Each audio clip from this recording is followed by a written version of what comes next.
magluto tag usa ka plangganang kusayan. Ito ning i-fried ning uban. Ang uban natin lubuhon. Mao na siya gitawag banami. Ngani kadaghan na. Ako ni siyang tungaon kaya ang usa ko himong tempura yan tani ako kun siyang sweet and sour ba. Sa isda pa escabitse. Plano man tanaw magluto ako ganang manok kay nana ko gisaran ba nga hinlo na daan.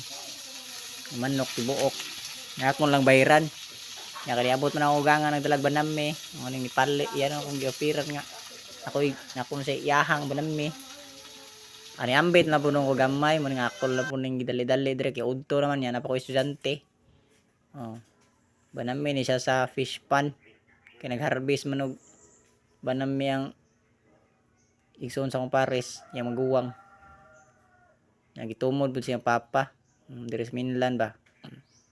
Tagko kay ni siya yang palit 1 ra ni. 120 ang kilo. Nya. Sobrang gamay 150 ra na siya. Sulit na kayo kay dugay-dugay na pud nun ta wala ka kaon og pasaya no kay wala namang ko pang nanginhas ba kay medyo busy pud dungos patrabaho sa balay mo ning nipalit lang og kanang kuan hipon banami ba yung yawa po hunas ron kita ko pagdagat ning palit lang ko karon kay makalugar-lugar mo ko pohon kay human naman ning mano na po pasayan pohon. Kani ato ning timplahan din niya kay kung wala man nagdalag banami yang akong gangan mo palit nang ko atong manok kay hinlo na madaan ba kanang bitaw 45 days. Nya kay nagdala magmanami. Karon na akong giluto. Kung wala pa katon la to kung paliton ta nya. Kuwara man ta pud to 235 sa kabuok kay murag sobra to kilo kape nya tag 190 man ang kilo. Nakasipsip ko gamay kani 150 ram ni kasipsip jud siya gamay. Ya, sa padaghan-daghan puno kay napon sagol pakapin. Ana ra gud. Kay dugay na gid puno wala ka panulo. Wala ko panghog pasayan ba. Pero nganing gid ko una tagsa ra gid puno na ni mosalga sa mong lugar kana ra pong uwan ba nya. Mukalit og linaw. Nya ang tangki pud nga or fish pond nga giharbisan sa maguwang sa Pares kay puro ra pud banami lang gibuhi wala sila nagbuhi og kanang bangus ba. Kay dito ra pud nga area puro ra pud banami. Kaya magbuhi sila bangus dito nga area manggod kay dili man kay kita tubo maning banami lang sweet and sour buhi itong lugar dito nga area pa nya. Kani ako pagkaluto ani misko ani siya kanang adobo. Nya kay medyo naparat-parat magamay ako lang gihimong sweet and sour gibutangan lang pud nako gamay para mabalance ang lasa ba.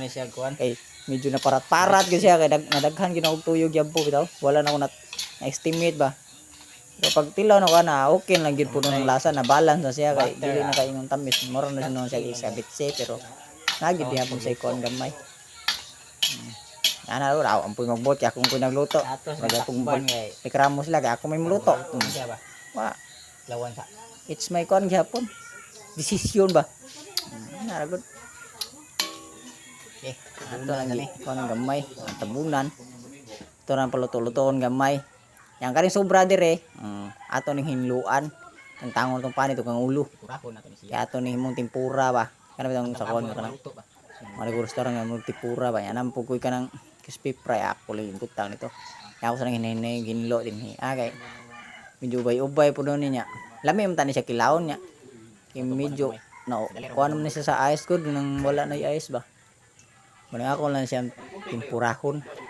Ang kaliwangawan lang ko kuhang bagal niya humok ra pud siya kay kung diri ni sa Minlan mo siya gitawag og kanang kuan una pa ni siya sa dagat lunhan ni siya kay humok ra man kayo pero kani ngani nga pasayan bitaw ngadto dito sa syudad sa ultimo ulo bitaw mahalin hindi nay nagkapamaligya na dito sa Cebu sa una na ang ulo baligya nya napoy mo palit noon sagol pansit pagpalasa ra pero diri sa probinsya ay labay ra ang ulo literal na tapon ulo ba so naon kung kanang presko pa malabag supso pero ngani nga nang mura na siya nilanog-lanog gamay kay wa na ice di na madaoy pero dito syudad halin gyapon ay sa ulo na ning ako lang pud ginluan din niya kay para way sabal ba ni kaon ba luto naman eh ang gitanaw ang konder niya kay luto naman ato na ni siya nga unon hindi po na tayo overcook kay Mukha siya mukubol. Asa ni Ning kuhaon dre. puno ni.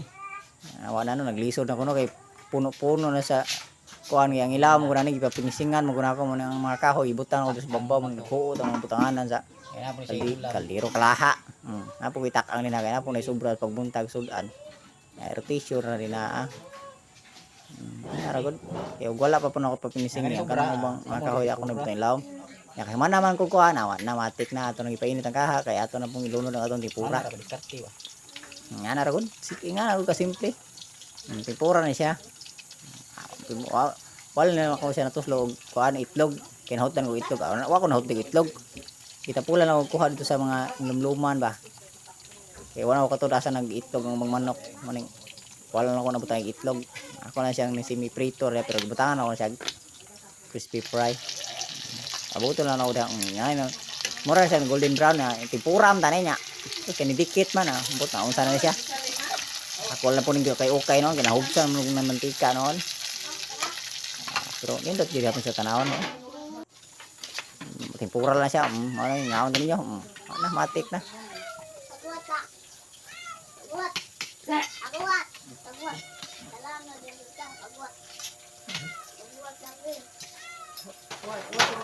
Ako po na.